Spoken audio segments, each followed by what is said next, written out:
কিছুদিন আগে ভারতের ডিফেন্স মন্ত্রী লখনৌ কনফারেন্সে ভারতীয় সেনাবাহিনীদের যুদ্ধের জন্য প্রস্তুত থাকতে নির্দেশ দেন। এর সাথে তিনি বাংলাদেশের সাথে উত্তেজনার কথাটাও উল্লেখ করেন। এটা থেকে পরিষ্কার বোঝা যায় পরবর্তীতে বাংলাদেশের সাথে যুদ্ধ হবে বলে আশঙ্কা করছে ভারত সরকার। আমরা তো জানি ভারত অনেক শক্তিশালী দেশ, কিন্তু ভারতের সাথে যদি বাংলাদেশের কখনো যুদ্ধ হয় তাহলে বাংলাদেশ কতটুকু ভারতের সাথে যুদ্ধ করতে সক্ষম হবে, এই বিষয়টি আমাদের সবার জেনে রাখা অত্যন্ত গুরুত্বপূর্ণ। তাই আজকের ভিডিওতে আমরা আলোচনা করব বাংলাদেশের সামরিক শক্তি কতটুকু, আর বাংলাদেশ কি পারবে ভারতের সাথে যুদ্ধ করতে, নাকি প্রথম দিনই হেরে যাবে। তো গ্লোবাল ফায়ার পাওয়ার 2024 সালের র্যাঙ্কিং অনুযায়ী বিশ্বের ক্ষমতাশীল দেশগুলোর মধ্যে বাংলাদেশের অবস্থান 37তম। বাংলাদেশে রয়েছে প্রায় 1,63,000 সৈন্য, যেটা বিশ্বের 34তম বিরাট সেনাবাহিনী। একটি দেশের যুদ্ধ ক্ষমতা হয় দেশের জনসংখ্যার উপর নির্ভর করে, আর বাংলাদেশ বিশ্বের 8ম বিরাটতম জনসংখ্যার দেশ। বাংলাদেশের 40% মানুষ যুদ্ধের জন্য উপযুক্ত, আর বাংলাদেশের কাছে আছে 68 লক্ষের মতন আধা সামরিক বাহিনী। বাংলাদেশ প্রতিরক্ষা বাজেট বিশ্বের 43তম সর্ববৃহৎ বাজেট। বাংলাদেশ প্রতিরক্ষার খাতে প্রতি বছর ব্যয় হয় $699 কোটি।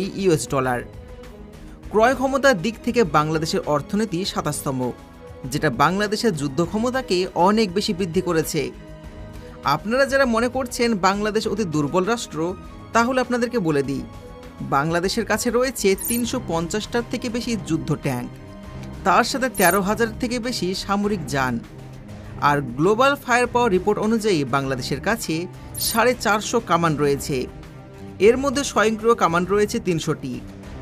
বাংলাদেশ সামরিক বাহিনীর কাছে মোবাইল রকেট প্রজেক্টর রয়েছে 78টি, এর সাথে রয়েছে 27টি সেলফ প্রোপেল আর্টিলারি। বাংলাদেশ সামরিক বাহিনীর কাছে মোবাইল প্রজেক্টর রয়েছে 71টি, এর সাথে রয়েছে 28টি নর্মাল আর্টিলারি, 53টি টাউড আর্টিলারি, 70টি রকেট আর্টিলারি। বাংলাদেশের মতন সামরিক শক্তি আছে নেদারল্যান্ড, পর্তুগাল এবং মায়ানমারের মতন দেশগুলোর। এবার যদি আপনি মনে করেন বাংলাদেশের এত শক্তি থাকা সত্ত্বেও ভারত কি কখনো বাংলাদেশকে আক্রমণ করার সাহস পাবে, তো আপনাদেরকে জানিয়ে দিই, ভারতের ডিফেন্স ফোর্স কখনোই অন্য দেশকে আগে আক্রমণ করে না। এর জন্য ভারতের আর্মিদের অ্যাটাকিং ফোর্স বলা হয় না, ভারতীয় আর্মিকে বলা হয় ডিফেন্স ফোর্স। এবার চলুন আপনাদেরকে জানিয়ে দিই বাংলাদেশের কাছে আর কি কি অস্ত্র এবং হাতিয়ার রয়েছে।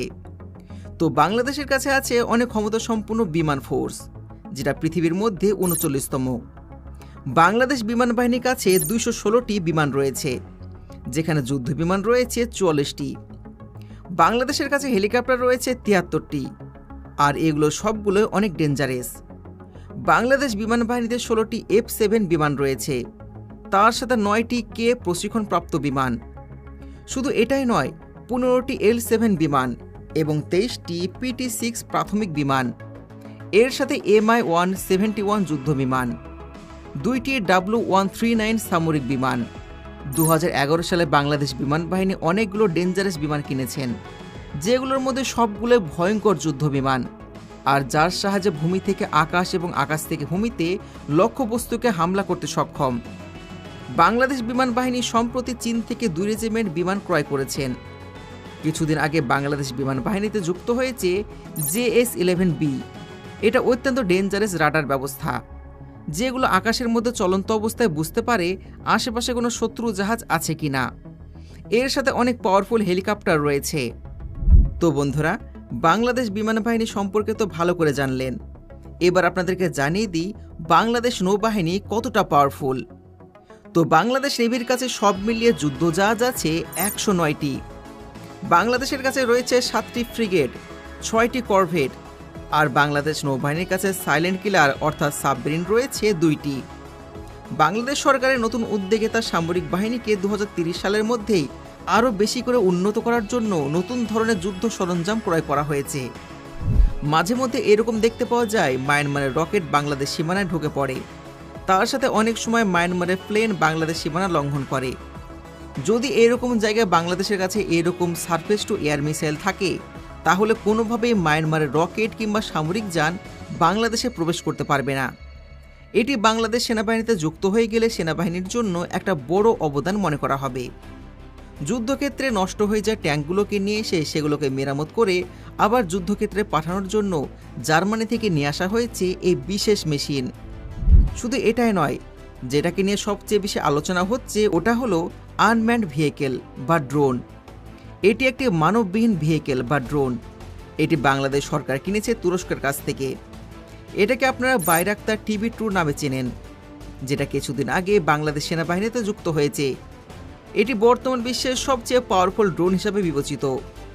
ইউক্রেন রাশিয়া যুদ্ধে মাত্র 200টি এই ড্রোন দিয়ে রাশিয়া 13,000 অস্ত্র ধ্বংস করেছে। মূলত এই ড্রোনের কারণেই ইউক্রেন রাশিয়ার বিরুদ্ধে যুদ্ধে টিকে আছে। রয়টার্সের প্রতিবেদন থেকে জানা যাচ্ছে যে বাংলাদেশ বাহিনী তুরস্কের কাছ থেকে বিভিন্ন আর্মার ভেহিকেল এবং নেক্সট জেনারেশন ড্রোন ক্রয় করছে। এর সাথে নৌবাহিনীর জন্য চীন থেকে ফ্রিগেট এবং বিভিন্ন ধরনের মিসাইল আর উপকরণ ক্রয় করছে। এছাড়া চীনের সহযোগিতায় সাবমেরিনের ডক নির্মাণ করা হচ্ছে। এর সাথে বিভিন্ন সুযোগ সুবিধা নিশ্চিত করা হয়েছে। শুধু এটাই নয়, ইতালি থেকে ইউটিলিটি হেলিকপ্টার নিয়ে আসা হয়েছে নৌবাহিনীর জন্য, এবং কানাডা থেকে অটোমেটিক হাতিয়ার। এর সাথে নিয়ে আসা হয়েছে পাওয়ারফুল স্যাটেলাইট সিস্টেম। সব মিলিয়ে বলা যায় বাংলাদেশ এক নতুন প্রজন্মে পা দিয়েছে। এতক্ষণ আমরা বাংলাদেশের সামরিক শক্তি সম্পর্কে জানলাম, আর যেটা থেকে আপনারা বুঝতে পারলেন বাংলাদেশকে আক্রমণ করা অতটাও সহজ নয়। এবার আমরা জানব ভারতের সামরিক শক্তি সম্পর্কে। তো 2023 সালের র্যাঙ্কিং অনুযায়ী ভারত পৃথিবীর চতুর্থ শক্তিশালী দেশ। ভারতের মোট জনসংখ্যা 140 কোটি। এর মধ্যে অ্যাক্টিভ সৈন্য রয়েছে 14,50,000, রিজার্ভ রয়েছে 11 লক্ষ এবং প্যারামিলিটারি রয়েছে 25 লক্ষ। সব মিলিয়ে বলা যেতে পারে ভারতের সৈন্যশক্তি চরম। ভারত পৃথিবীর দ্বিতীয় সর্ববৃহৎ সৈন্যশক্তি হোল্ড করে।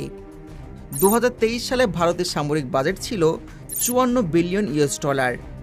ভারতের হাতে যুদ্ধ ট্যাঙ্ক রয়েছে 4,600টি, পেট্রোল ভেসেল রয়েছে 1,48,000। ভারতীয় সেনাবাহিনীতে সেলফ প্রোপেল আর্টিলারি রয়েছে 100টি, টাউড আর্টিলারি রয়েছে 3,300টি, MLRS রয়েছে 1,500টি।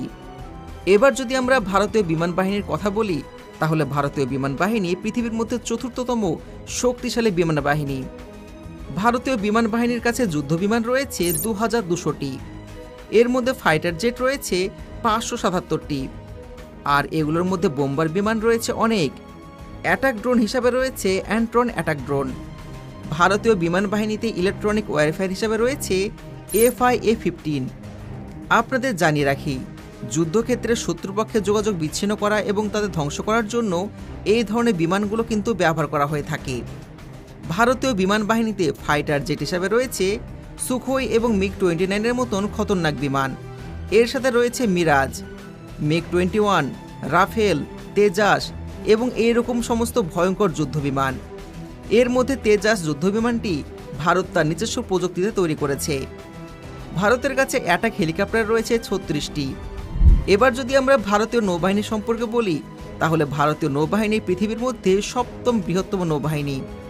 ভারতীয় নৌবাহিনীতে 300টি যুদ্ধজাহাজ রয়েছে, আর ভারতীয় নৌবাহিনীতে টোটাল 2টি সবচেয়ে বড় এয়ারক্রাফট ক্যারিয়ার রয়েছে।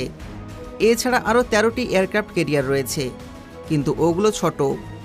এছাড়া রয়েছে 11টি ডেস্ট্রয়ার, 12টা ফ্রিগেট, 19টি করভেট এবং 14টা সাবমেরিন। ভারতের বেশিরভাগ সাবমেরিন কিন্তু পারমাণবিক বোমা বহন করে, অর্থাৎ ভারতীয় সাবমেরিনগুলো পারমাণবিক বোমা নিক্ষেপ করতে সক্ষম। এছাড়া আপনারা সকলেই জানেন ভারত পারমাণবিক শক্তিশালী একটা দেশ, আর ভারতের হাতে 160টির মতন পারমাণবিক বোমা রয়েছে। এসব ছাড়াও ভারতের হাতে ব্রাহ্মসের মতন ভয়ঙ্কর সমস্ত মিসাইল রয়েছে। এছাড়া কালি রয়েছে, যেটা মহাকাশ থেকে পৃথিবীর যে কোনো জায়গায় আক্রমণ করতে পারে। এই সব কিছু থেকে বুঝতে পারলেন ভারত কিন্তু অনেক শক্তিশালী একটা দেশ। কিন্তু অন্যদিকে যদি আমরা দেখি, বাংলাদেশ এবং ভারতের সম্পর্ক কিন্তু ভালো। আমরা মানুষরা যাই বলি না কেন, সরকারের মধ্যে কিন্তু সম্পর্ক ভালোই আছে, আর আমরা আশা করব ভবিষ্যতে যেন ভালোই থাকে এবং দুই দেশের মধ্যে যুদ্ধ না হয়। আমরা যুদ্ধ নয়, শান্তি চাই। তবে এই কম্প্যারিজন দেখে আপনাদের কেমন লাগলো? আপনার কি মনে হয় দুই দেশের মধ্যে যদি সত্যি সত্যি যুদ্ধ লেগে যায়, তাহলে কারা জিতবে? অবশ্যই কমেন্টের মাধ্যমে জানাবেন। দেখা হচ্ছে পরবর্তী ভিডিওতে। ধন্যবাদ।